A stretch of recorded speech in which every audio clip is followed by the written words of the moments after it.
You're watching TBPN live. We are not live from the Temple of Technology today. We are broadcasting from the Temple of Technology because I am traveling.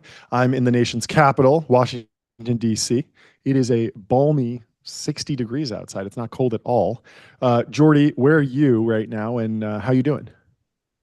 I'm home in Malibu, the Fantastic. home of magnitude 4.0 earthquakes. There was an earthquake? So there was an earthquake last night. It was like a 4.0, Mhm. just as we were sort of going to bed. And the fascinating thing is that there's been a ton of earthquakes literally right on my neighborhood. Like if you look at the map, Sending and you a there was an message. there was an LA Times article last week, I think it was Monday, about how this area of Malibu has just had a bunch of earthquakes.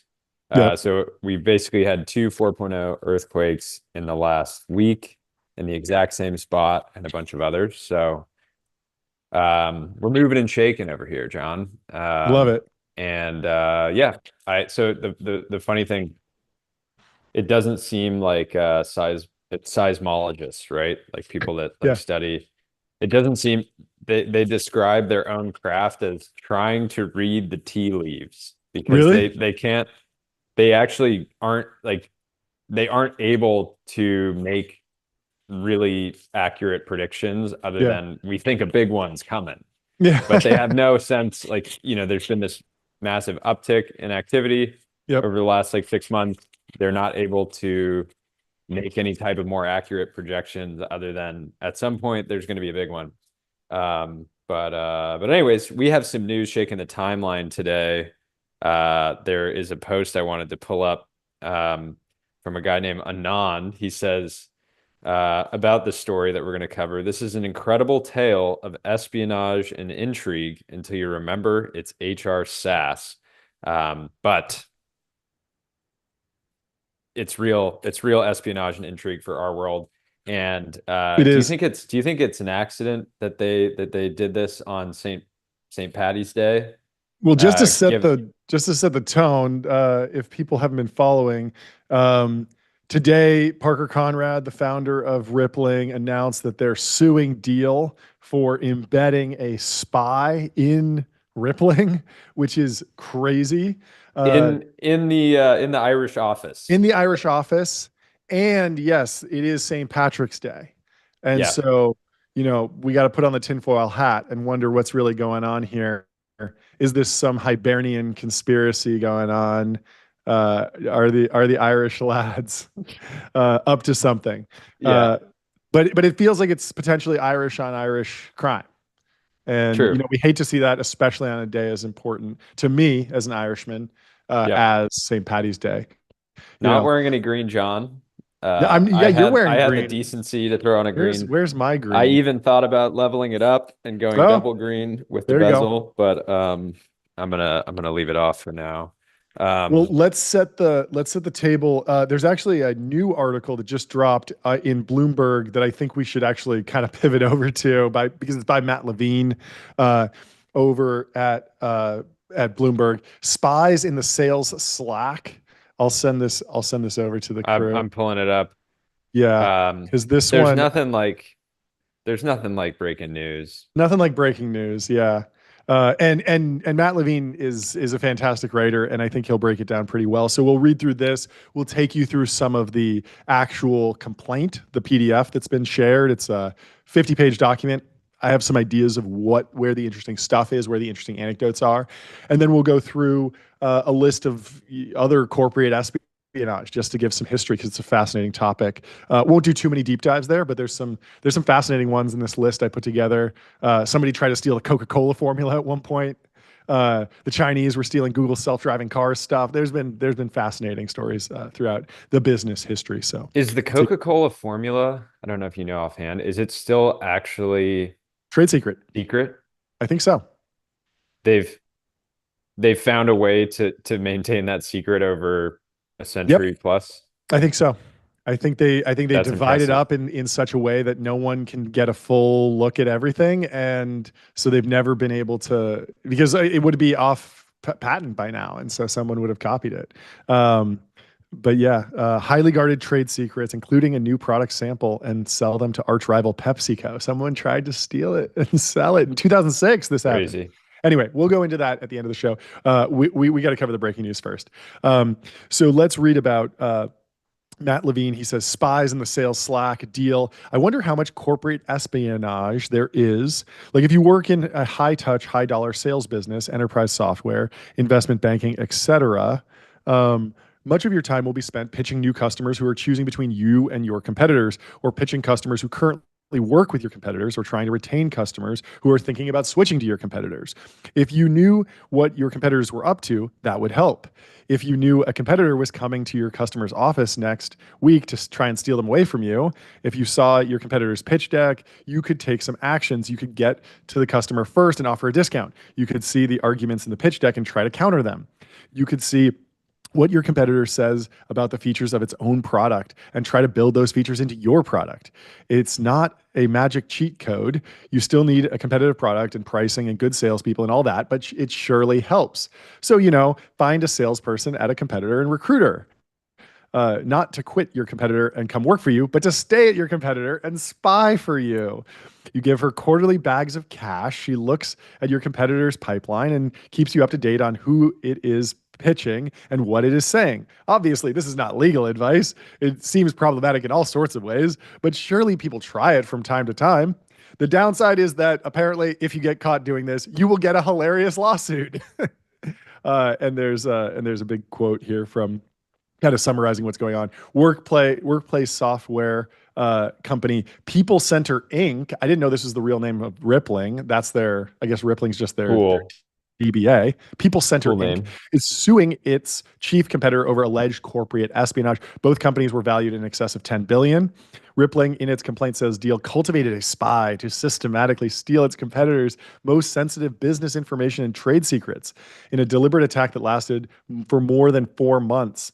The alleged Wow. spy at Rippling, its Ireland-based global payroll compliance manager, was identified after he was observed accessing Slack channels and documents with no legitimate reason to do so. The complaint says. Crazy. I know. I just want to go. And I just want to go yeah, out and say that this 100% is happening at other companies, yep. and those people right now are shaking, Oh yeah, and they deserve to be. This is yeah, deeply wrong, and yeah, you get into this situation because Deel and Rippling were able to grow extremely quickly, yep. initially doing very different things, right? Oh yeah, Rippling was distinctly focused on the US market. They allowed you to pay people internationally, but it wasn't a core focus. Deel focused on helping US corporates move internationally. And then both these businesses have been converging over the last, call it 2 years. yep, And given the scale that they're at now, yes, there are companies running on legacy systems and other competitors and things like that. But for the big logo clients, you can imagine that they're almost always competing. Nobody is saying, hey, I'm going to go sign up for, I want a new payroll provider, and then not getting bids from Deel and Rippling, right? That would just totally. sort of be like bad practice from the HR or finance team at any company, right? You should be getting competitive bids. So Yeah, it's not at all surprising that like these companies have basically been in a blood feud. What is yeah, surprising is that they would go far enough to allegedly, yeah, plant a spy. And I'm excited to get into the honeypot yep. component because There's so much here. Rippling was really playing some 4D I chess. love 40 inches. Yeah. I mean, I, Um, I made a whole documentary about Rippling. I used Parker's previous HR company in 2012, 2013, Zenefits. Worked great. Interesting hack there where they'd give you the product for free and then act as your health insurance broker. And so they would take the brokerage fee, and that was when you sign a healthcare contract as a company, the healthcare broker gets a commission, and those commissions can be really, really high because yeah, you're sending you're committing to spending a lot over a long time, and they're very low churn.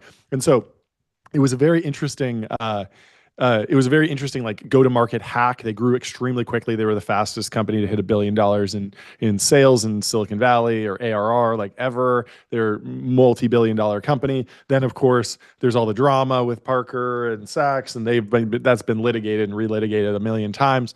But when I talked to Parker, I was asking him like, okay, so like you're basically building the same company twice. Like how did you think about it? And it seemed like much more focus on HRIS early on. They wanted to do this vertical, he called it Yep. the compound startup model. So they do Yep. multiple things. He really looks like what Microsoft does, where they have Excel and PowerPoint. They're not this pure play vertical SaaS company. They're horizontal. And on day one, he wanted, payroll, benefits, and IT. And so Yep. Rippling's go to market was, hey, you have all these employees. Some of them are working from home. You buy them laptops. What happens when they quit or they get laid off? Well, they got to send their laptops back. It's a hassle. You're probably not like refurbishing them properly and putting them back in the cycle. We will just handle all that for you. It was a unique go to market, grew a Yep. ton.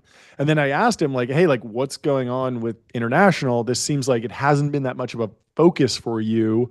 And the subtext of the discussion was kind of like what's going on with Deel, and he wasn't really mincing words. He's obviously sees them as like a very serious competitor, but also just I think there was a little bit of acknowledgement that, Yeah. that COVID caught him off guard, and COVID really, really accelerated Yeah. what Deel was doing because Deel was built for international Yeah. and Yeah. Yeah. super crazy remote No, work. and the Yeah.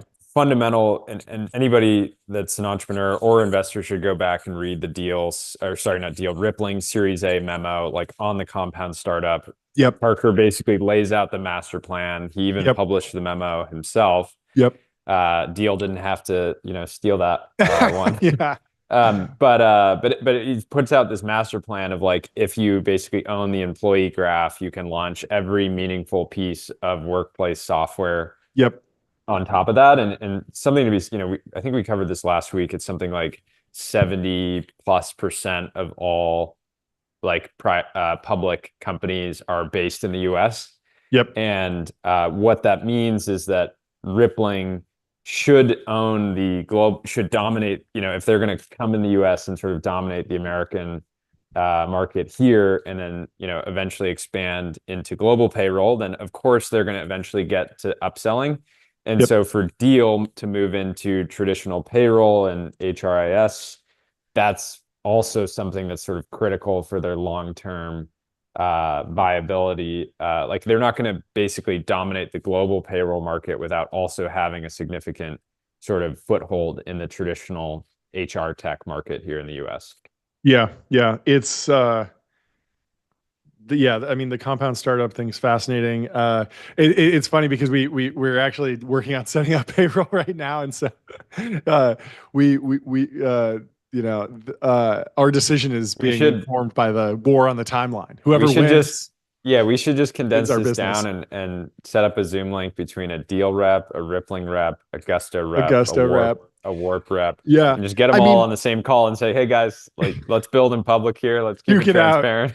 Yeah. Yeah. Come on the show and pitch us, and then Yeah. whoever pitches us the best, it'll be good content, and we'll get a good payroll provider. It is fascinating that, obviously, like there's this almost like holy trinity of unicorn Silicon Valley companies, and they're all funded by Founders Fund and Andreessen and Sequoia and stuff, and like all the serious VCs have piled into these like unicorn, decacorn payroll companies, Gusto, Rippling, and Deel.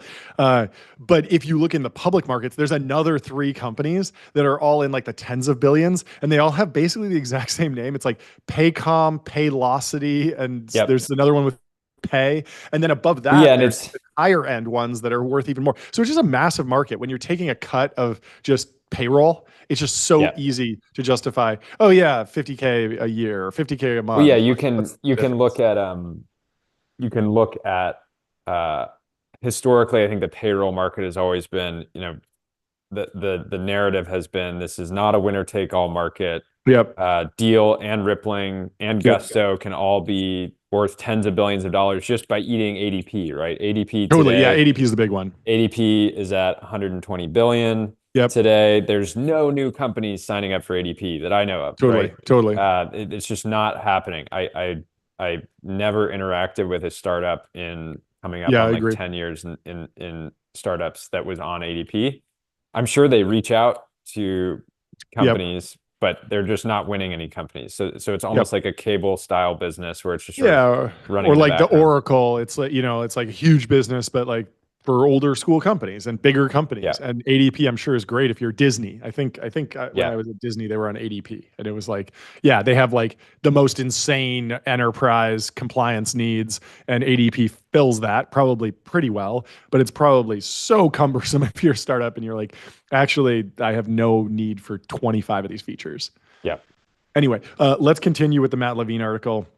Uh, so a Deel spokesperson said Rippling was attempting to deflect negative attention from itself weeks after Rippling is accused of violating sanctions law in Russia, which we'll get into in the information article.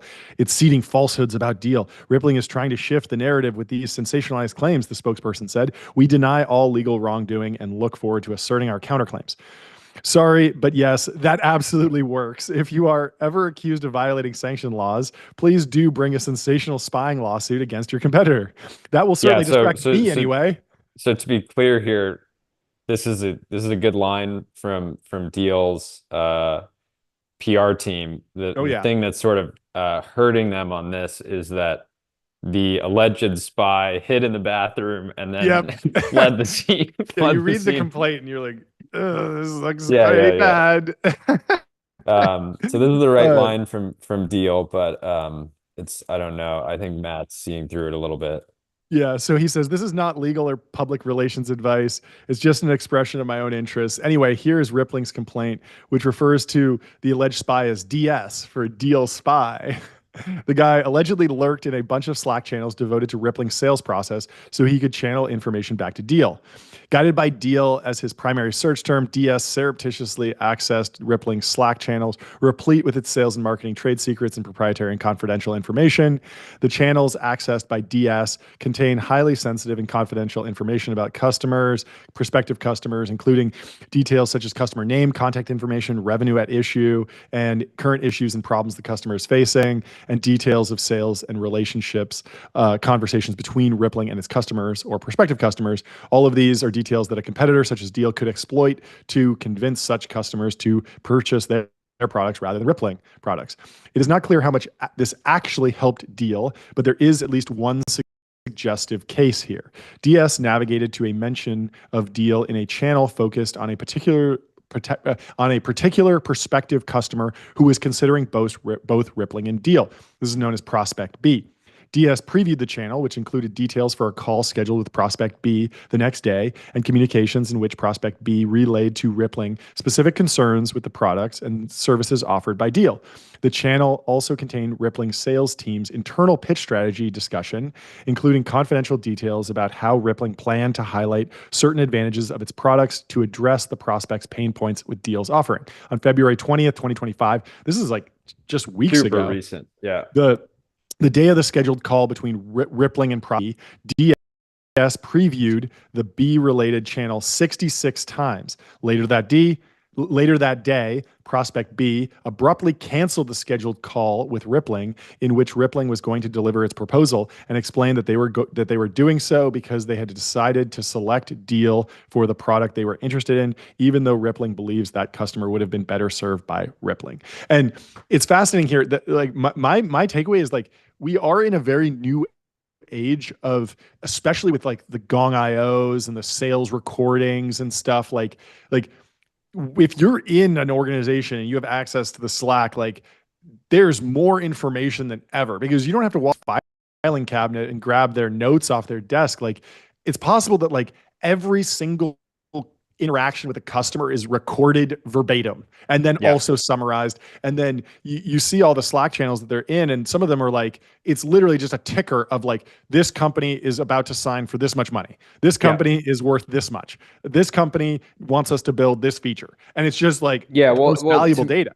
to me, this is just surfacing the reality of business, which is that it's everybody in Silicon Valley has had this narrative generalized, you know, competitive CEOs will talk to each other, they're Yep. friends. It's sort of like, hey, positive sum. We're eating, we're eating these sort of legacy businesses. Like there's enough market cap for us to go around. Yep. And so this type of story is basically surfacing what has been, I'm sure, happening in the background in a bunch of different ways, right? I was joking earlier that, imagine a world where somebody bugged all the Waymos in SF because there's no driver in them. You could Yeah. just Yeah. Yeah. like hire a Jason Bourne type to just Yep. like, bug Just them, keep and then calling you'd get, Waymos, dropping like an AirTag well, off yeah, with a microphone.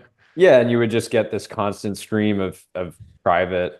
conversations, And this right? is why That the would, ski lifts are so important. I mean, people are talking about bugging the ski lifts because that's where the capital allocators really exchange the proper alpha.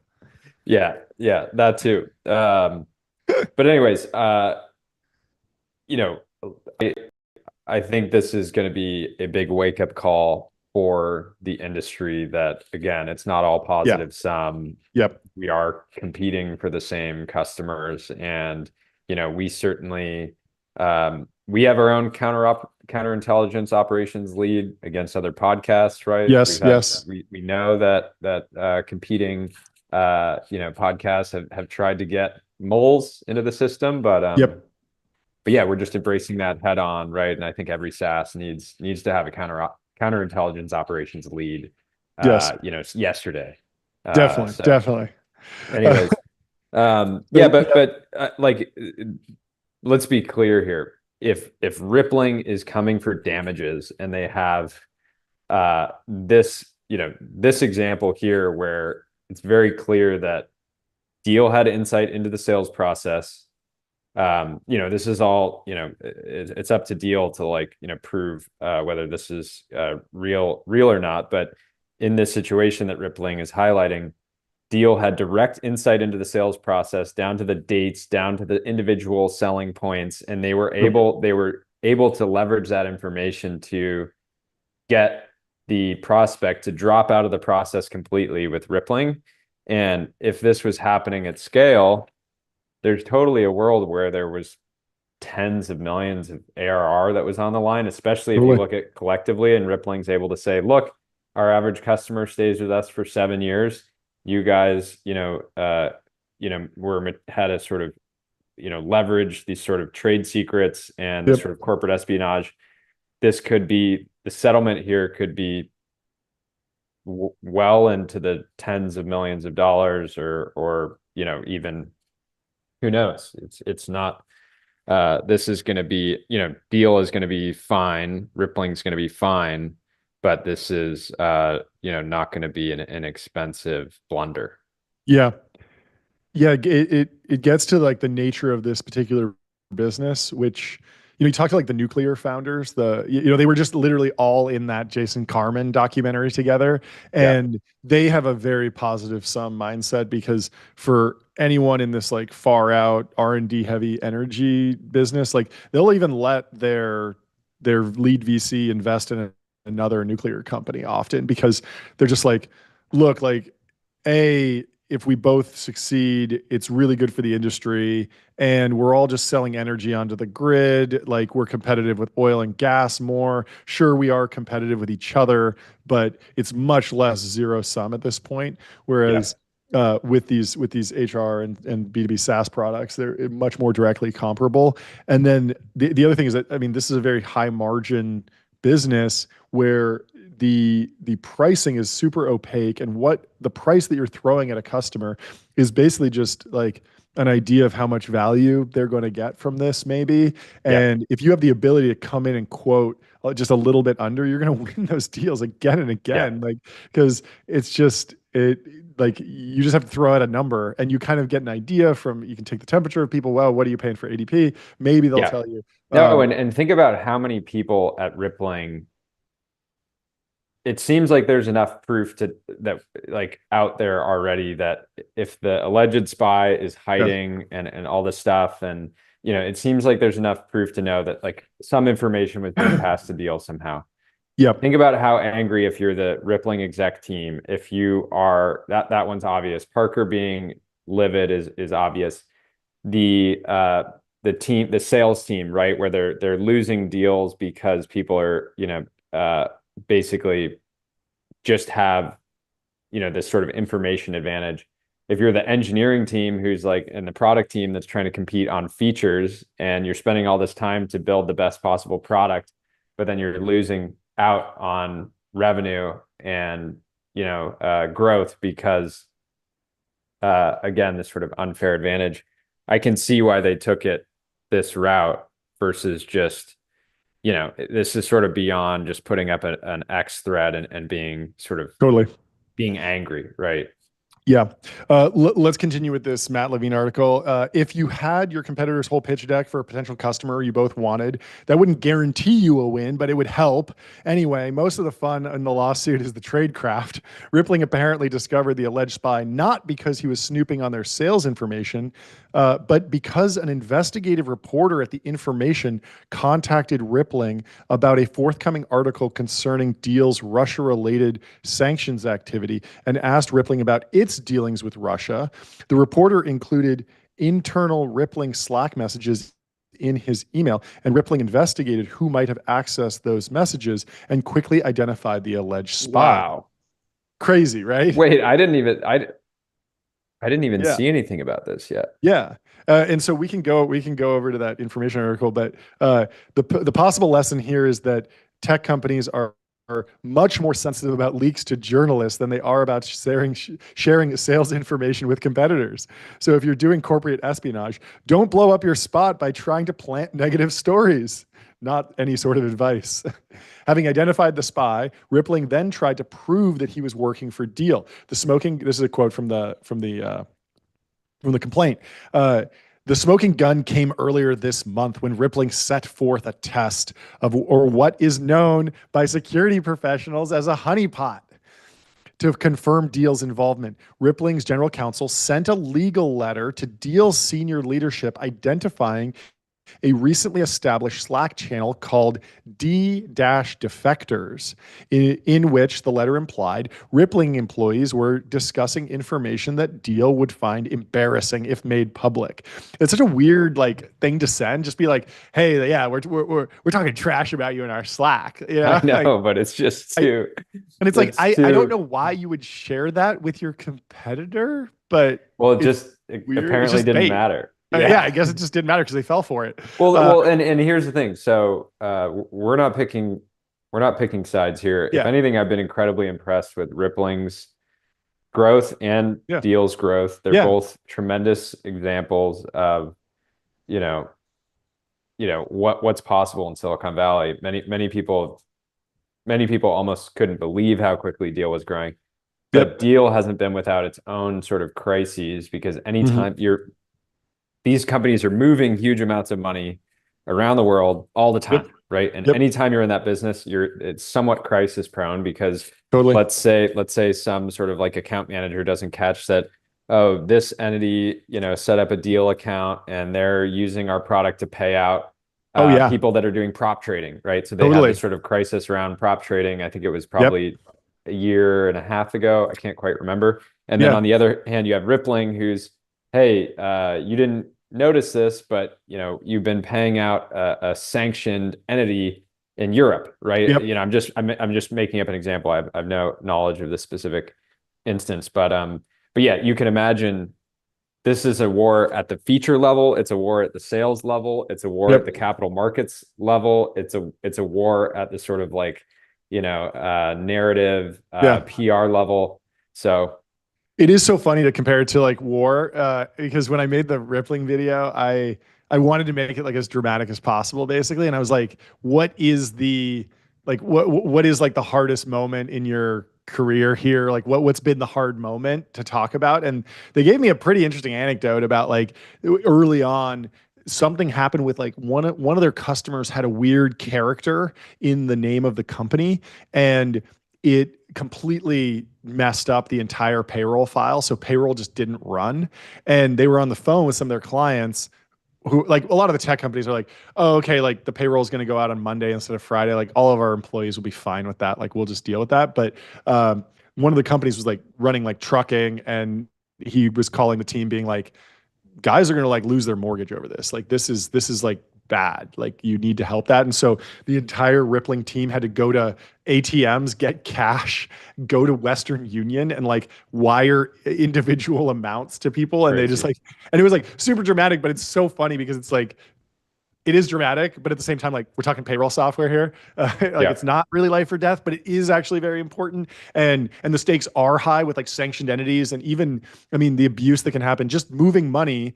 Any system that moves money, whether it's Venmo or PayPal or Stripe, like it can be abused, it can be hacked, and by definition, there's a lot of money at stake, and so Yep. it is serious business. Even though we like to joke like, oh, it's B2B SaaS, like it's so easy, it's so like not it's not as like world historically important as everything else, but like there is stuff here that's pretty important. Let's move on. So, about this defectors channel, in reality, the channel was not used by Rippling employees and contained no discussions at all. It had never been searched for or accessed by the spy, would not have come up in any of the spy's previous searches, and the spy had no legitimate reason to access the channel. Crucially, this legal letter was only sent to 3 recipients, all associated with Deel. Deel's chairman, the chief financial officer, and the general counsel. Deel's head of U.S. Which is legal. which is Yeah. the founder's dad. Oh, is that who that is? I Yeah. know Boisise. It's like it's got to be someone related to him. And Yep. Deel's outside counsel. Neither the letter nor the defectors channel was known to anyone outside of Rippling's investigative team and the Deel recipients. Yet, just hours after Rippling sent the letter to Deel's executives and counsel, Deel's spy searched for and accessed the defectors channel, proving beyond any doubt that Deel's top leadership or someone acting on their behalf had fed the information on the defectors channel to Deel's spy inside Rippling. And then Matt And says, the pretty good. amazing, yeah, so pretty good. Good enough to get an Irish court order to seize the alleged spy's phone, at which point he also did tradecraft. But here's the thing. This is in the days leading up to St. Patrick's Day. Can you imagine the evidence that you need to get something like this to happen Oh, coming yeah. up on St. Patty's Day? I I mean, assume Ireland shuts down for the entire month of March. yeah, it's what's the Chinese New Year, Yeah. in China they sort of shut down a lot of factory I mean, operations. us Irishmen are known for liking the Yeah. bottle, and and St. Patty's Day is as good as an excuse of any. So Uh, I certainly wouldn't be going to work if I was in Ireland in the High This Court. is this is the natural, you know how in 2020, 2021 there was this sort of like you could go on Reddit and there's people that have two jobs, Yeah. like they're a Oh, software totally. engineer at like Meta and Yep. Google, or sort of Meta and like Yep. some unknown. This is the natural evolution of that, and that you Totally. just work for all the expense management companies, work for all. Just pass all the info back. I mean, that is my real question here is like, so this spy was clearly W-2'd at Rippling, might even have had stock options, which is kind of hilarious to think about. But how was this spy getting comped by Deel? Like, was it literally like cash in a duffel bag, or Well, so was there some basically, sort of no, stock Deel option? Deel makes a really good product for uh paying people globally. Oh, okay. I see where you're going with this. And so so it's very possible that he was dog fooding the product. Yeah, maybe Um, the long term here is like, okay, Rippling has like the normal like business, mid-market, startup market, enterprise market, and Deel pivots to being like tradecraft payroll. So like when the CIA, like Palantir for payroll, that would be a good like rebrand. Be like, hey, there's a massive network of spies all over the world. We're not going to use the traditional payment rails anymore. But if you need a duffel bag of cash dropped to an ex KGB member at the Kremlin, like we can get it done for you. Crazy, I think crazy. that's a good that's potentially a Yeah, good yeah, like yeah. growth story out of this drama. It completely Yeah, yeah. repositions the company. Palantir for payroll. Let's do Crazy. it. We got to go through the actual like the bathroom scene. Do you want to read this? Yeah, yeah, yeah, Okay, of because I know course. this is your favorite part. So Deal Spy initially told the independent solicitor that his cell phone was in a bag on another floor. The solicitor offered to have an associate retrieve the bag, but Deal Spy insisted that he retrieve it himself. The solicitor informed DS that if he was lying, he would be breaching the court order. The solicitor accompanied DS downstairs and took possession of the bag, but in fact, DS had lied. The bag only contained a notebook. It held no mobile device. On information and belief, DS's cell phone was on his person the entire time. After misdirecting the independent solicitor, DS then went to a bathroom, locking the door behind him and refusing to come out, despite the independent solicitor's repeated warnings that these actions were in violation of the court order. Rather than comply, DS was heard doing something on his phone by the independent solicitor. You can just do things. Doing something. He's just playing Candy Crush, probably. The haptics are going crazy. He's just addicted to TikTok, maybe. Uh, it's just ice cream so good in the bathroom, just watching a live stream. No, Suggesting that DS may have attempted to flush his phone down the toilet rather than provide it for inspection. Later that day, Rippling had the plumbing of its Dublin offices inspected, but did not locate any mobile devices. While in the bathroom and continuing after leaving the bathroom, DS was again told repeatedly that he was required to provide the device and he would be in violation of a court order. After DS left the bathroom, he was informed that taking another step forward rather than handing over the phone immediately would be an additional breach of the order. DS then replied, "I'm willing to take that risk." DS then stormed out of the office and fled the scene. I mean, the Netflix doc is going to go crazy, except I don't think it'll actually happen because it's at the end of the day, it's enterprise SaaS. Yeah, me or Jason Carmen are the only hopes for making this. Well, no. To be cinema. honest, the right form factor with this is a South Park style cartoon. I agree. That releases basically this week, and it just sort of breaks it down because it's too silly to actually be made into a documentary almost. It's so funny. But yeah, I mean, this is like this, the people keep saying like, oh, like, we need Silicon Valley back. We need HBO Silicon Valley back. Things are getting too crazy. The VCs are in the White House now. Like it's Yeah. truly like next level. Well, let's finish his what Matt has to say. The thing I don't understand is the spy not intelligent enough to understand that all of this stuff can be what's the word for it, subpoenaed from like Apple or Google or sort of Oh these yeah, services. Like Slack I'm is sure not he even. was using. Not I'm only sure is he was Slack using not like end-to-end Signal and stuff encrypted. like that. Yes, I mean Yeah, Slack's not end-to-end encrypted, and then also, like Salesforce owns Slack. They're happy to hand this over, and yeah, then also like when you run Slack at the enterprise level, like Rippling does, like they own all the data. I'm sure they have like their own copy. yeah. They don't even need to I go to think Salesforce and say, "Hey, hand it over." I think what's totally possible is that he was communicating over an encrypted service To you the know, Deel people, to the Deel potentially. team, Yeah. and then he who knows, maybe he had a handwritten note with like basically like the login information and was just like, okay, I'm gonna flush this down the toilet, and like Yep. that's Yep. Yep. basically it, right? Yep. I don't know how much that's gonna help him, um, but yeah, innocent until proven guilty, right? So Yeah. So Matt closes out by saying, when they come to raid your office, locking yourself in the bathroom until they go away probably won't work. Not legal advice, but it will make you something of a legend. Also, imagine dredging the toilets for the possible spy phone. Oh, hilarious, hilarious, wild, wild stuff. Should we go to the New York Times article? Just give some extra context because Rippling did comment on this and gave some extra information around this. yeah, I don't know how much of the New York Times we need to really cover, but Mostly it's just that, you can see obviously Parker posted about this, but Vanessa Wu, who I actually interviewed for that documentary, she's Rippling's general counsel. She said in a statement, "We're all for healthy competition, but we won't tolerate when a competitor breaks the law." Weeks after Rippling is accused of violating sanctions law. And then, yeah, Deel also fired back with that. It's a brazen act of corporate espionage. Logan Bartlett on the timeline wait, said, real quick, yeah. somewhere it says Rippling told the New York Times that it also discovered correspondence between DS and Alex, Deel CEO Oh, and co-founder. I didn't see that anywhere else, I didn't see that either. but maybe it just didn't make it into the initial complaint. Maybe. I don't know. Is that, yeah, Rippling said it had also discovered correspondence between DS and Alex Boaziz, Deel CEO and co-founder.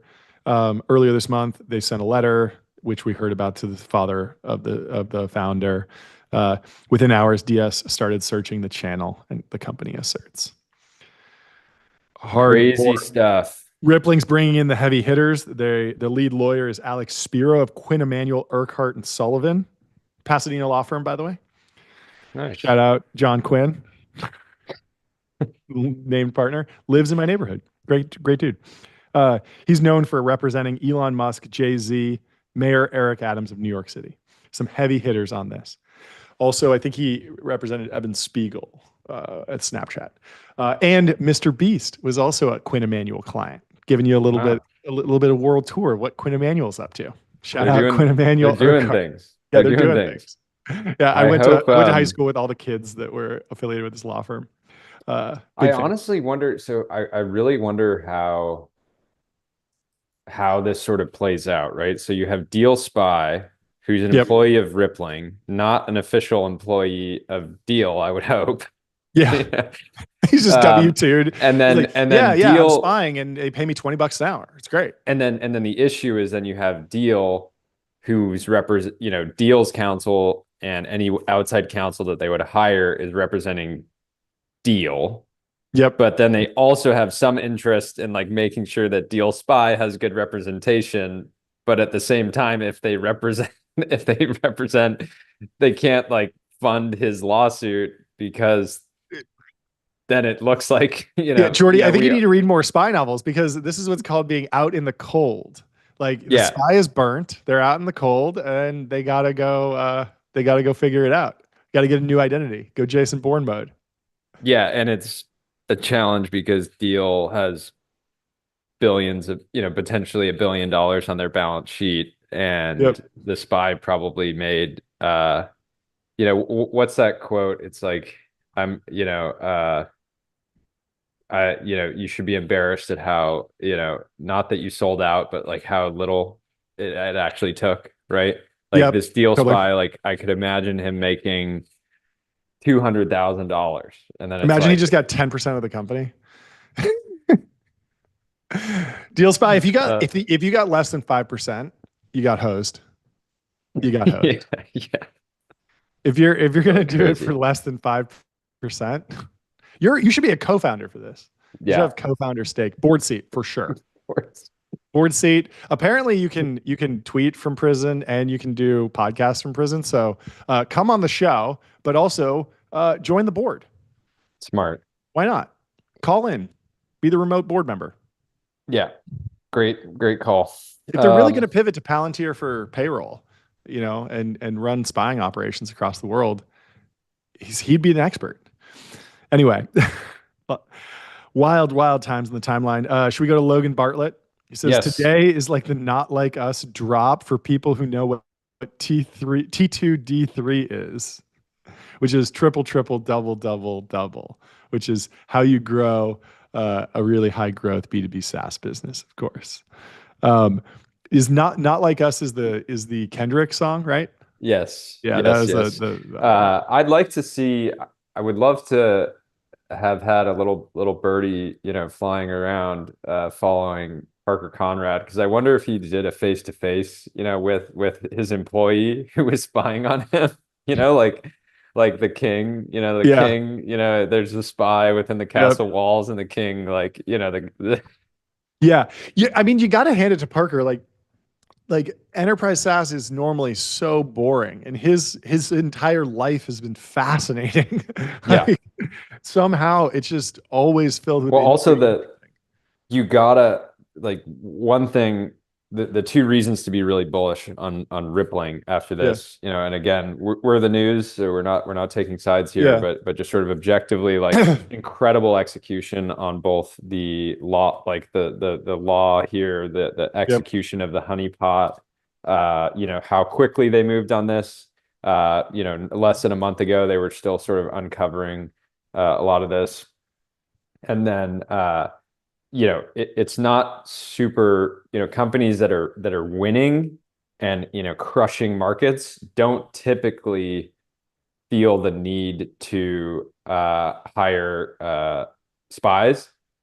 That being Yep. said, the best ones probably do it and don't get caught, Yeah. Um, so Yeah. If you're an enterprise SaaS thought leader now, you need to parody Josh Steinman's "How many foreign sabotage teams are operating on U.S. soil?" You need to just post you that every gotta day. But post that. how many enterprise SaaS sabotage teams are operating in Silicon Valley right now? Just ask the question every day. There you go. Good morning, we're going to win. And how many enterprise How many corporate espionage teams are operating within, American SaaS companies American right unicorns? now? Yeah. Well, you had a good post about this. It's a photo of a soldier doing a house clearing. Coeptus SAS bellum est. Enterprise SAS is war. There was some debate in our group chat about whether or not that was The proper Latin. translation. But I think the message got across, and you got a couple hundred likes already because it's a lot of fun. And Pavel Asparuhov says the East India Company had a private army. Why shouldn't the corporate expense management platforms militarize? Back to basics. I And then also he said, follows up and says, "Imagine you're in Valhalla explaining to King Leonidas about the great battle of banking products." So amazing. good, I also said Richard Nixon would have loved B2B SaaS. for sure. If he were around today, I'm sure he would have been angel investing into one of these, companies. I'm in DC. I almost stayed at the Watergate. I'm a big fan of that hotel. They have fun with it. When you pick up the phone at the Watergate, it says like "Welcome to the Watergate Hotel." You don't have to break in. Like, and everything is like branded around like the break-in, and they've That's really leaned smart. into that as their like shtick. It's pretty fun. Very I, fun. I like it. Adam Rankin, I think who's over at Warp, says the world of payroll moves fast, but join Warp ships faster. Announcing our latest product launch, SaaS. Sue your competitors as a service. Try it out now. He's having a lot of fun with it. Yeah, Warp is just happy to not be at the forefront of another dramatic payroll incident. Yep. I was They're Warp's a yeah. portfolio company. They've just been they had a little hiccup last year related to some marketing stuff, but they just have stayed laser focused. And now, if you look over at Luke Metro, he's posting. I will share this in the YouTube chat. Um, Luke Metro has the emoji where the two people are fighting, and then like the guys in the background, like Oh smoke. yeah. That's Warp. Yeah, That's that's Warp Warp right chilling now. in the back, just not Um, paying attention. I mean, honestly, like I wonder what's going on at Gusto today. Like they got to be so happy that they're just out of it. Uh, yeah, the only thing is like I legitimately believe that Gusto isn't actually competitive with these sure, companies. From everything that I know, they don't. Um, they really say if you have more than 20 employees, like just go elsewhere. Like it's sure. really meant to be for sort of the SMB category. That's So cool. I Yeah, have to imagine that they're just sort of like, cool, we're yeah, glad that you guys are, duking it out. But yeah. I've been a Gusto customer for almost a decade, like years. Always good same. experience. Um, And yeah, I mean, it was interesting because Gusto launched as Zen Payroll, and Yeah. then Parker went through YC. It was a YC company. Parker goes through YC with Zenefits and Yeah. gets so big, so fast, and like completely sucks the oxygen out of the air, and then quickly is like compound startup mode, take over the world mode. I'm going to do payroll. I'm going to do everything. And so Zen Payroll rebranded because they didn't want to be confused, even though Yeah. they were their first mover. They were like, we're just gonna like not deal with this chaos stuff that's going on. You can have the Zen name. And then Zenefits, of course, like sold and got shut down and like rebranded. And so they could have stuck with Zen Payroll the whole time. But I mean, Gusto's a good name too. I think it all worked out. And also, it feels easier to rebrand a B2B SaaS product than it does a consumer product, just because there's like the goodwill doesn't build up the same. Like you have your install base, you get Yeah, it. most of your sales motion is coming from, word of mouth, direct sales. Like it is much easier. Yep. Um, This I is don't know this if is there's any. Yeah. other. Yeah. I mean, there's interesting stuff. I mean, honestly, people should go read the entire complaint because it is written in like plain English. And also, I just think it's a Yeah, that's an fascinating interesting. tour of like how enterprise SaaS works. Like it's not like they're leaking alpha here, but if you're running a B2B SaaS company, like you should read this just to understand how Rippling works because Yeah, they're explaining the whole process like from leads to most valuable prospects. They have like this 5-stage funnel: research, customer development, a demo, then refinement, then a contract stage. Each stage of the sales pipeline requires significant effort, and he kind of goes through like it's kind of a playbook for building enterprise SaaS. And I thought it was interesting because yeah, like you often like these playbooks are repurposed by like, oh, you hear Sam Blond who worked with Parker on a podcast on like the Jason Lemkin like SaaStr, right? You could yeah, learn some of the stuff there, but this is laid out in like with legal precision.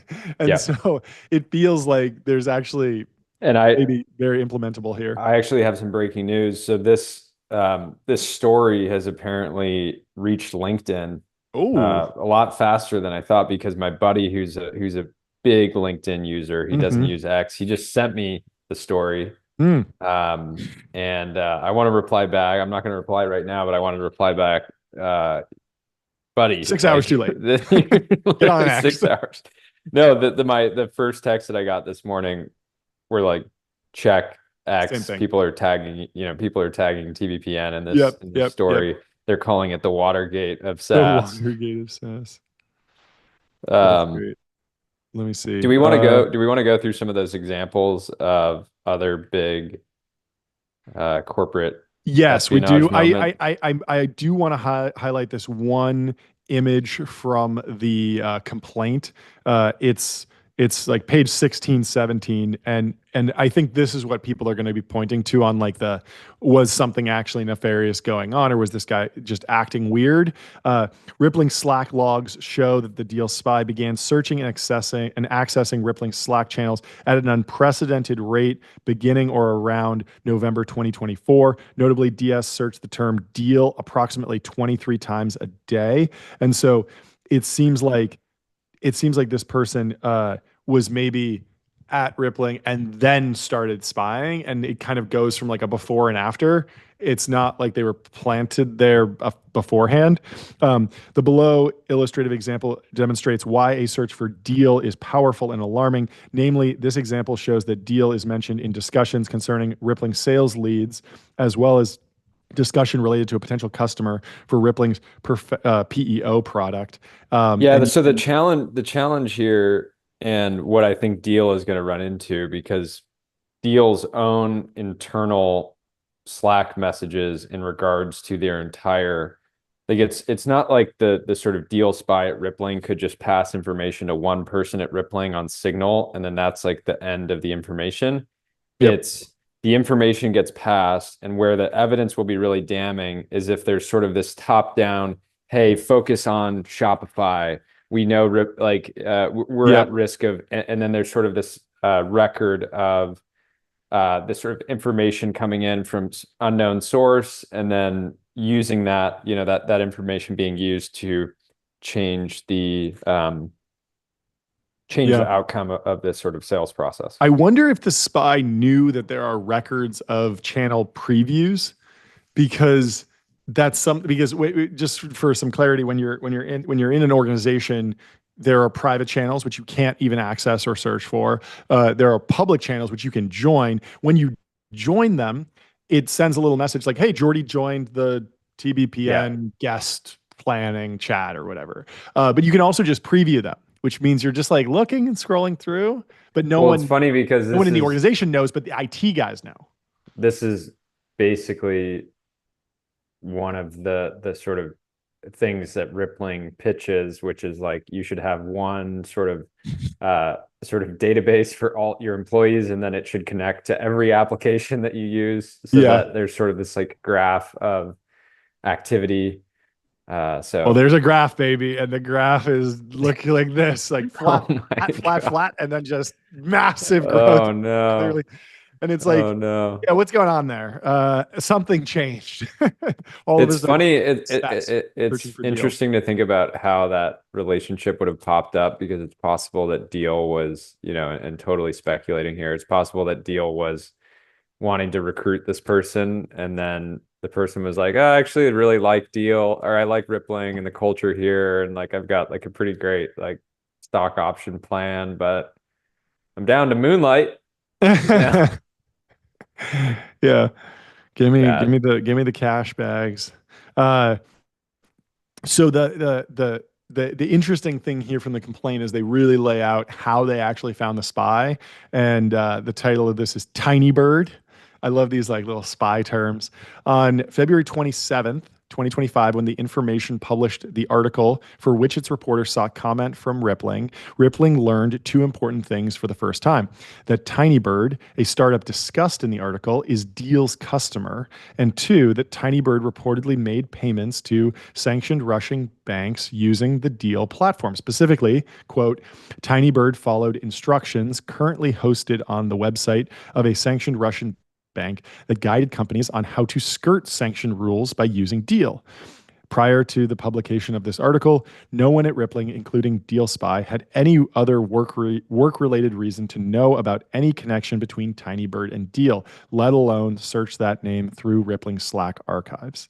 Nevertheless, Rippling's investigation revealed that DS had searched for Tinybird 20 times between February 19th and February 20th, so before the article broke and before the information had been passed back. Over a week before. You gotta give DS credit for just being incredibly locked in on the task. It's hard to Totally. imagine him getting any other work done other than just like Totally. spamming these different search terms and Yeah. um, We talk about like 10x engineers and we talk about A players.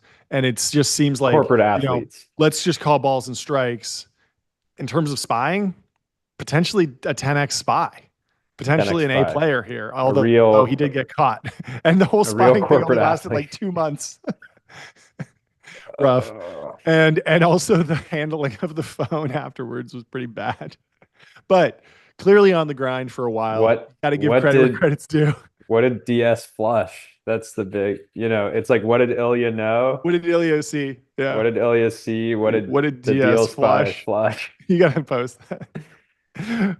um, uh, on information and belief, DS most likely knew to search for Tinybird because he was instructed to search for that term by Deel, presumably after the reporter indicated to Deel's communications team led by VP of Communications Elizabeth Diana that Tinybird was a focus of his reporting or of the reporting.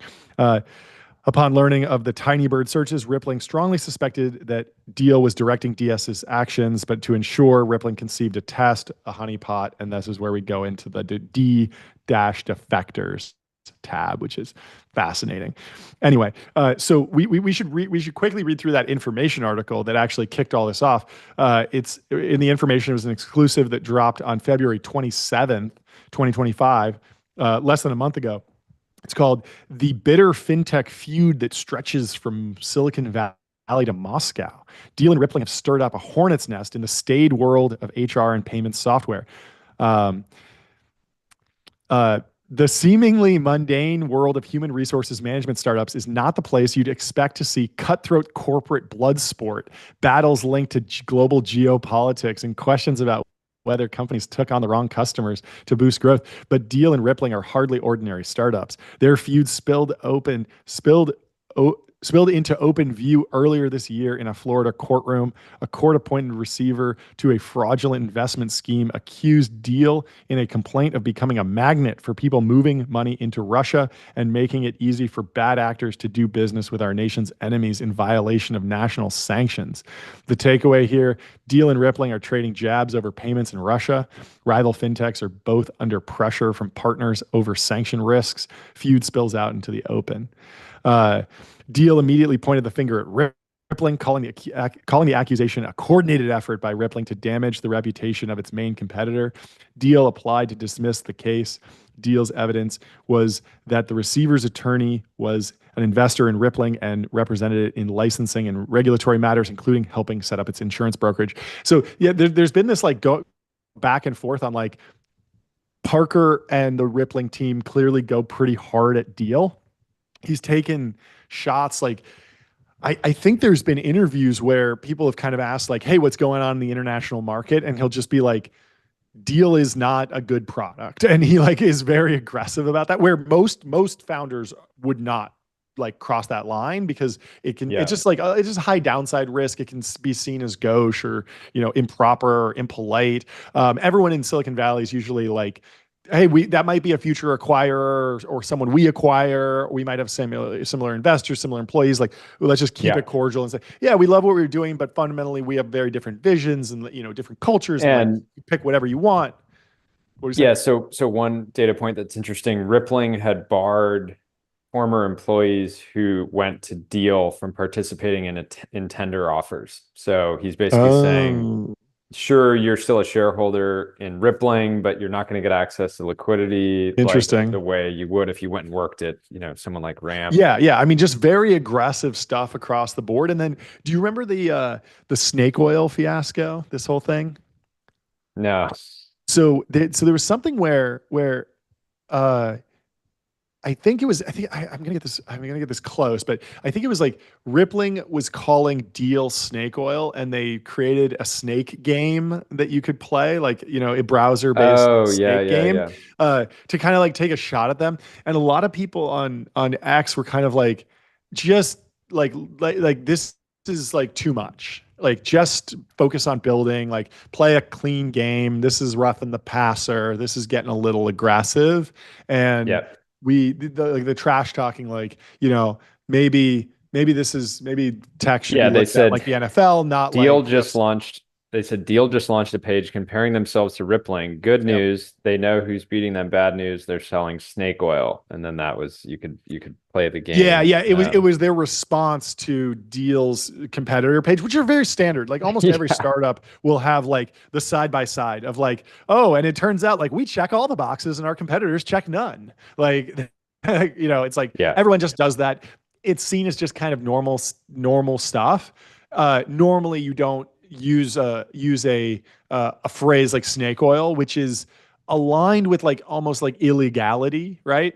Because you like snake oil is a fraudulent medical claim usually, although yeah. Brian Johnson famously just sells Sells oil that's olive called oil. snake oil, and he's leaning Yeah, into it and kind of repurposing the term. But in general, snake oil is it's a little bit harder phrase. It's a harder edge than just saying, look, like, we think we're better than Deel in boom, boom, boom, boom, boom, six different ways. And like, that's why our product's better. And I'm sure Rippling has yeah, that landing page as well, and Deel does too. But people were like, oh, okay, this is really, really heating up. But now we see like, okay, well, things like maybe that was all justified. Like maybe there's yeah, really a reason for there to be a blood feud here. And maybe there's a reason why they were doing that snake oil jab at Deel and not at Gusto or Paylocity or ADP, even though they might be competitors with any one of those companies. Uh, yeah. anyway, we should move on to some of the greatest corporate espionage things in history. Oh, we should give some context on just where these companies are sitting. There's a good data table in the information comparing global payroll platforms, Deel and Rippling. Valuation, Deel's at 12.6 billion, Rippling's at 13.5 billion. On revenue, Deel allegedly is at 800 million, Rippling's at 580 million. And so a lot of people, Which is I think, which is huge. crazy. I mean, it's It's such a crazy. if you just had to estimate their revenues, it's Deal's growth has been almost unbelievable. It's insane. And so when articles pop up, they had an article, uh, and this is also in the information back in September of 2023. It said how Deel became the payout provider for prop trading firms, including a Yep. site frozen by the CFTC. So this stuff, this is potentially one way that they're able to put up, I don't know. Deel, I think, came out in this article and said this represents like, very minuscule amount of Yep. our revenue. But clearly Deel is a real threat to Rippling, right? Yep. It's not, this isn't Rippling like sort of beating up on some, anyway, they almost have double No. the, yeah. Yeah. And so Rippling's raised 1.4 billion, Deal's raised 685 million. Deal has 5,000 employees and Rippling has about 3,000 employees. Rippling's available in more countries, 185 countries compared to 160 for Deal. So that just gives you some context around the size of these companies, but they're pretty close, and it makes sense that they're rivals. And it does feel like increasingly they're going after the exact same customers, whereas maybe the ADPs and the Gustos have found like different segments that are less hotly contested, at least for now. But it'll be interesting to see where it happen, what happens with it, and whether like one of these companies breaks out. Or if we're just doomed to an oligopoly in payroll forever, which is certainly what's happened at like kind of the public market decacorn territory. But we'll see. Yeah. Anyway, should we move on to other corporate espionage cases involving U.S. companies? Yeah. Should we start with IBM versus Hitachi? Let's do it. Do you want to read this one or? Do you want to explain what these companies are, John, since this was kind of more your era? Brutal. Yeah, back in '82, I almost interned at IBM, but decided to go over to Hitachi. Yeah. But it was 21 at the Didn't time. Hitachi try to get you to go back and work at IBM and then come back? They said, go do a Exactly. summer internship with IBM, then Yep. come back next summer. We got you on a maxed out 6-figure 4-year deal. Yep. Yeah. Have you seen War Dogs, where Jonah Hill is like, it's like IBM. No one knows what IBM stands for, and then the actors like the one guy's like International Business Machines, Yeah. and he's like, get out of here, you're fired. It's the greatest clip. I love it. I actually filmed an ad with that actor. He was like, "Oh yeah, it was a great experience." He has like one line in the movie. He was really stoked about it. Nice guy. Nice. Anyway, in 1982, IBM became the victim of a major industrial and espionage scheme when agents of Japanese firms Hitachi and Mitsubishi sought to illicitly obtain IBM's confidential mainframe computer designs. The FBI set up a sting operation to catch the conspirators in the act. You love it. An FBI undercover operation uncovered that 12 Hitachi and 5 Mitsubishi employees were conspiring to purchase or steal IBM's proprietary technical manuals and software tapes for Wait, so export were to they, Japan. is this one of those things? It's like what's it called? A Keiretsu, where you have the Keiretsu, yeah. I So, mean, yeah, I wouldn't be surprised if the Japanese government owns part of Hitachi and Mitsubishi, or they own pieces of each other. This is well, very I'm just like, common in Japan. why are two companies coordinating on something that's so obviously Totally. illegal? It Totally. just This opens is up a why bunch we of need risk. American Keiretsus. We should Deal, Rippling, Gusto, Parker, ADP, Alex. Paylocity. Let's get you all together. You all get 20% of each other's companies, and then we can all Yeah. work together to destroy Japan. Japan doesn't stand a chance in payroll. Once we build Yeah. the American B2B Yeah. SaaS Keiretsu, let's get everyone in there. It's great.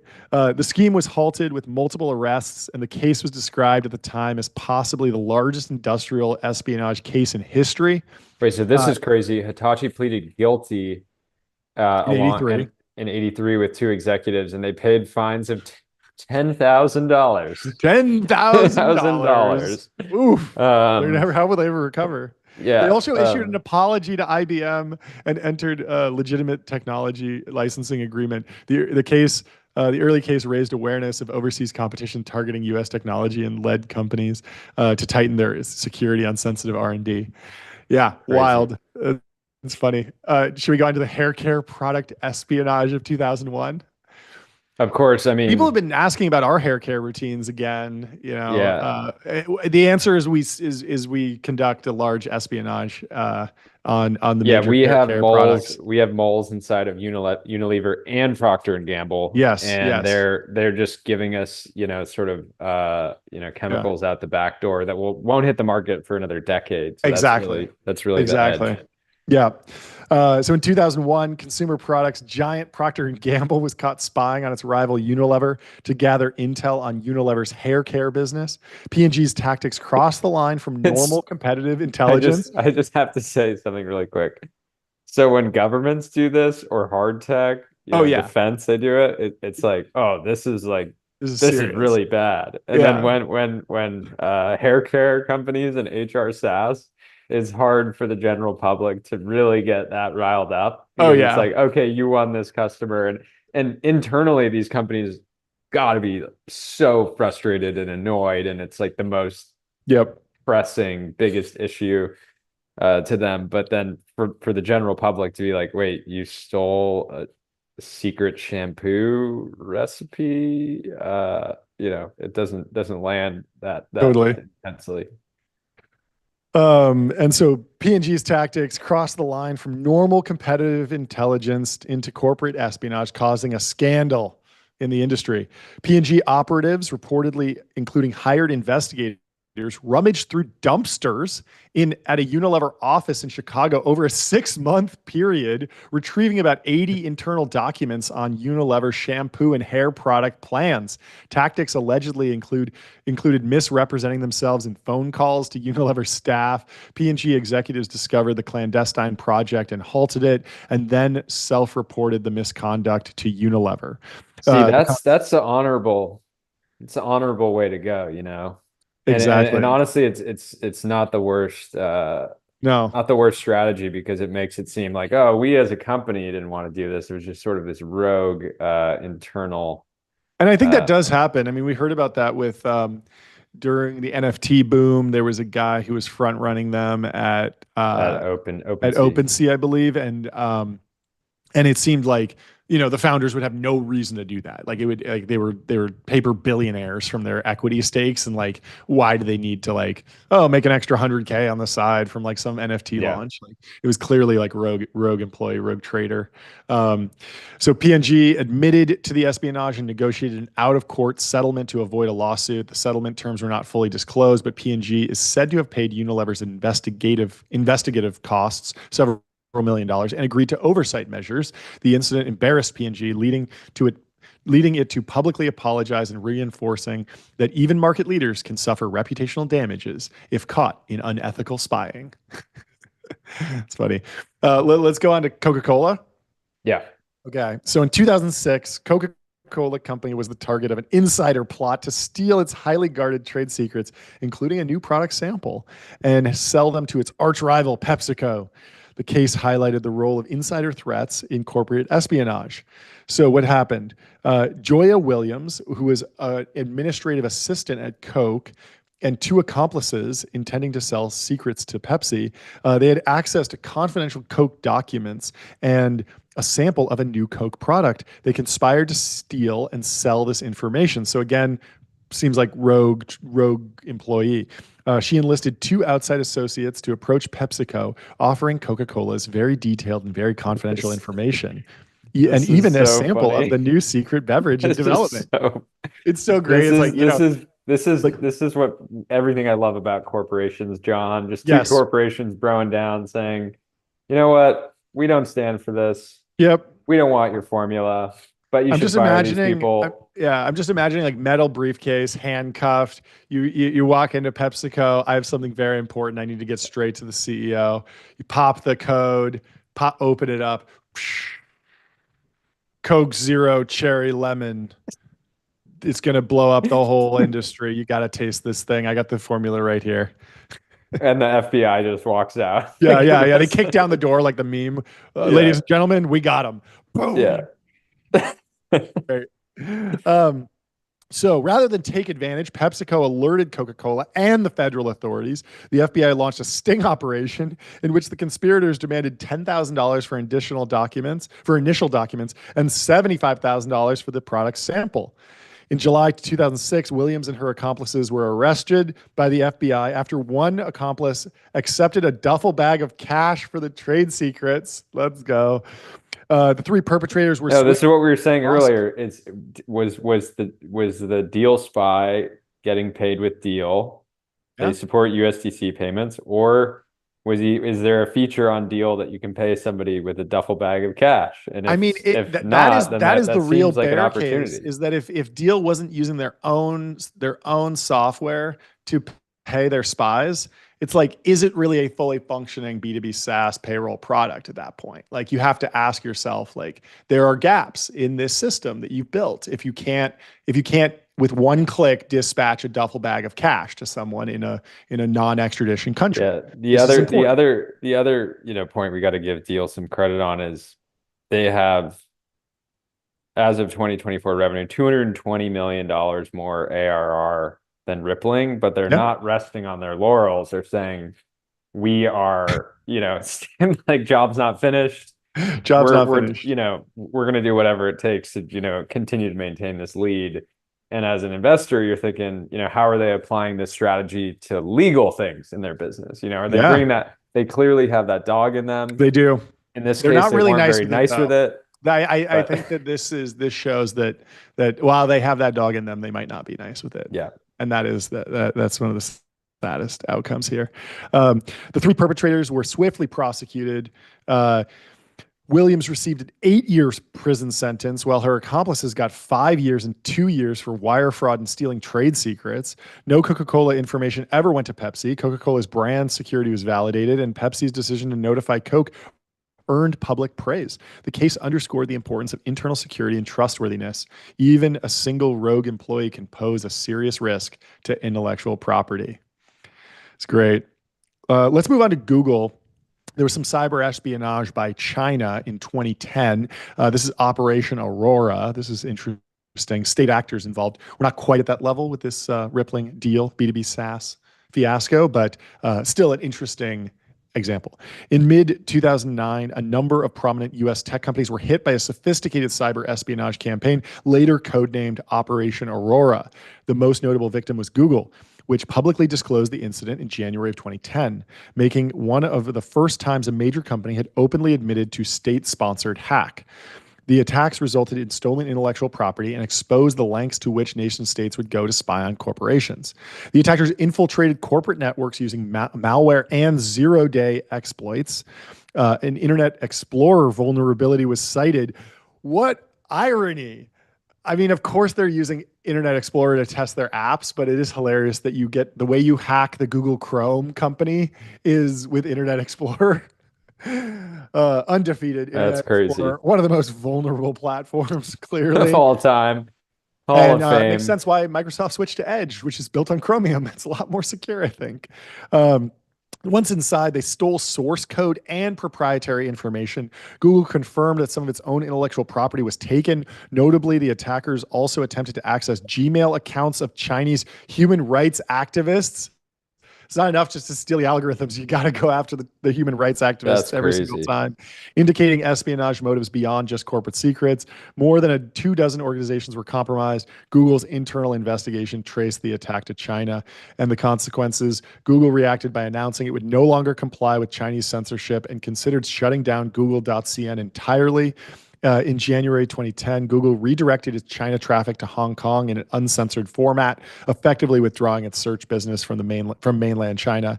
The U.S. government, up to the Secretary of State, condemned the cyber attacks and demanded answers from Beijing. Operation Aurora was a diplomatic flashpoint in U.S.-China relations, and for the private sector, Aurora was a wake-up call.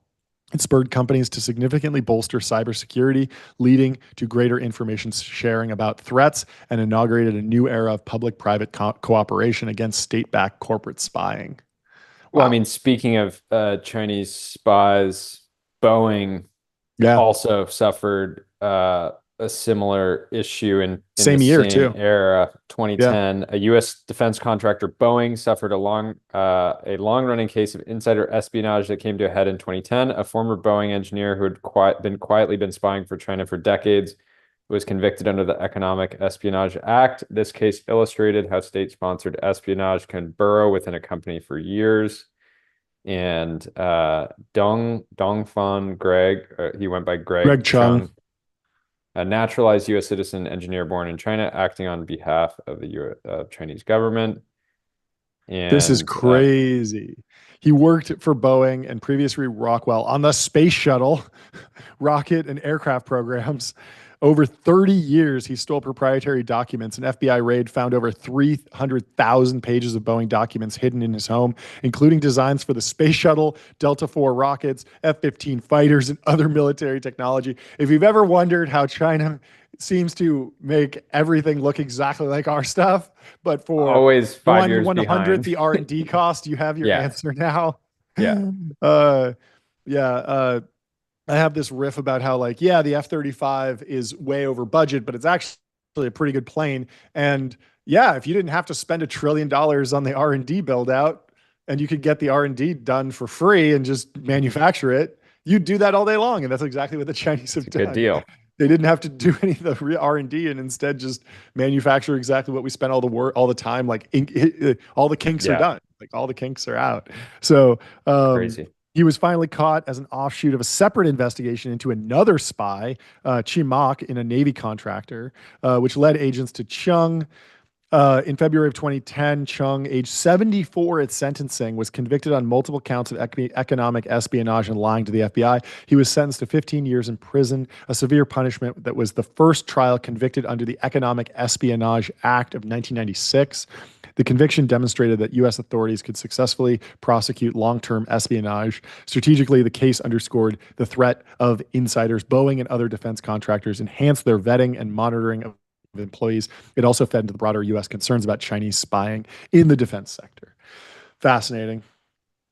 Should we go into Waymo and Uber? I think most people will be Yeah. familiar with this. 2017, there was a rapidly evolving autonomous vehicle industry. A bitter legal dispute erupted in 2017 when Waymo sued ride-hailing company Uber for allegedly acquiring Waymo's trade secrets. The high-profile case put a spotlight on Silicon Valley talent wars. Anthony Lewandowski, a star engineer on Waymo's team, resigned in 2016 and immediately founded a self-driving truck startup called Otto. Unbeknownst to Waymo at the time, just before leaving, he downloaded about 14,000 files, including designs for Waymo's LiDAR sensors, critical autonomous driving technology. Uber acquired Otto soon after for 680 million, and Waymo alleged that Uber did so to obtain the stolen Waymo intellectual property. Evidence showed Lewandowski had transferred Waymo's confidential files and that Uber had indemnified him for potential IP lawsuits. The case went to trial in 2018 in San Francisco amid intense media coverage. 5 days into the trial, Uber agreed to a surprise settlement, avoiding further litigation. Uber granted Waymo 0.34% of Uber's equity, worth about $245 million, and agreed not to use Waymo's trade secrets in its self-driving tech. Lewandowski, meanwhile, faced criminal investigation.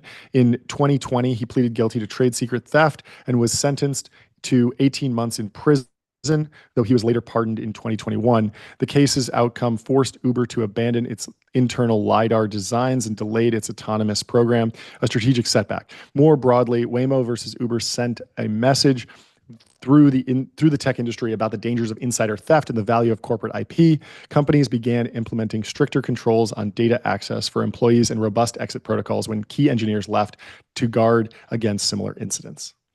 Fascinating. Crazy. There's a I few wish more we here, were, but it'd be I think we're funny. pretty good. It'd be funny to go back in time and do an entire week of the show just around that that story, like I in know. real time. That would have been a good unfortunately, I was still in college, had never fired up a podcast microphone at the time. But Yeah. it I would have mean, been what a fun. great time to be a technology and business podcaster, right? This is why we do What a it. time. What a time. You know, Um, I wish we could have gotten some people on the show, but I understand why at this point everything that is said in this discussion is going to be on record it's going in to a be court. litigated. It's Yeah. going to be litigated, so I understand where they're coming from. Hopefully, we'll get more information. Would love to have Parker on the show at some point. And I mean, he has so many interesting stories. Hopefully, this can resolve itself, and then we can hear more about the story.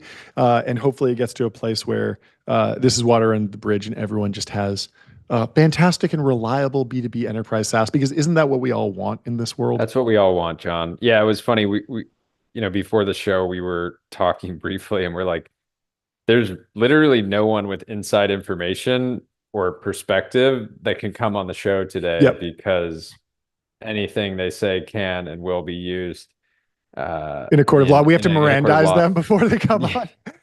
You have the right to remain silent. Welcome to TBPN Live. You have the right to remain silent. Anything you say can and will be used in a court of law. Thanks for being here. First off, tell us about the case. How'd you find the spy? What is he Yeah. flushing? What did DS flush? What did That is Diaz the question flush? of the day. That's the answer for the fans today. If you're watching, send us your theories. What else did they flush? And maybe it's a good time to look at the plumbing situation in your B2B SaaS startup. Make sure you have, you Huge need a good opportunity. firewall. Yeah, You need huge good opportunity. cybersecurity. You need good sanitation security. Yeah. Basically filters that sort of filter out potential, Phones and you want to, if a documents. phone is going down the pipes, you want to be able to catch that, Exactly. documents, etc. Yeah. This Any should be type like of, standard. Like it's Class A office space. It's in San Francisco. Great. But like, what's the plumbing situation like? Like, yeah, I will mean, I be able to find flush phones?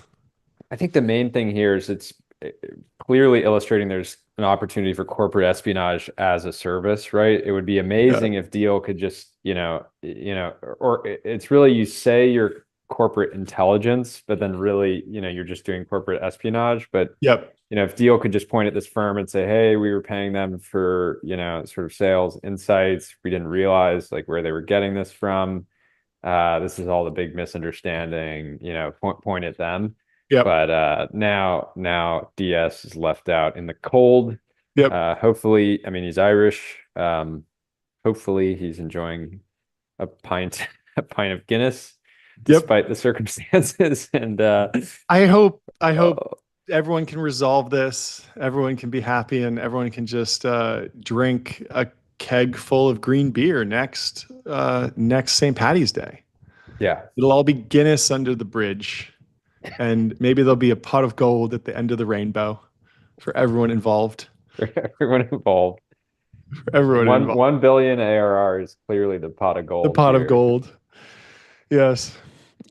Well, Wow. that's a great place to end it. We'll be back together tomorrow. Thanks to everyone for listening and tuning into this special episode, this Thank emergency you. episode. Yeah, thank you to Ramp, Public, AdQuick, 8 Sleep, Wander, and Bezel. They make the Yes, show possible. We're very grateful to them. And I'm excited to be back in the studio tomorrow with the full team. can't wait. Safe travels. Make sure Thank you. to have the camera ready if there's any sort of, I'm ready. there's going to be some heavy hitters on that flight. I'm ready We need to get those shots, get those paparazzi shots up. We saw for that, sure. Augustus Zarico was photographed, Yep. leaving a gas station earlier with a white monster. Yep. We have eyes everywhere, whether you're, Yep. sort of courtside, or you're, getting ready to testify, Yep. on the East Coast. We will find you. We will, make sure that the technology industry is informed. Exactly. That's our job. That's To our report. job. To report the We're- facts. Yeah, Bring you the facts. the facts. All right, John. Safe travels. Have a great day, everyone.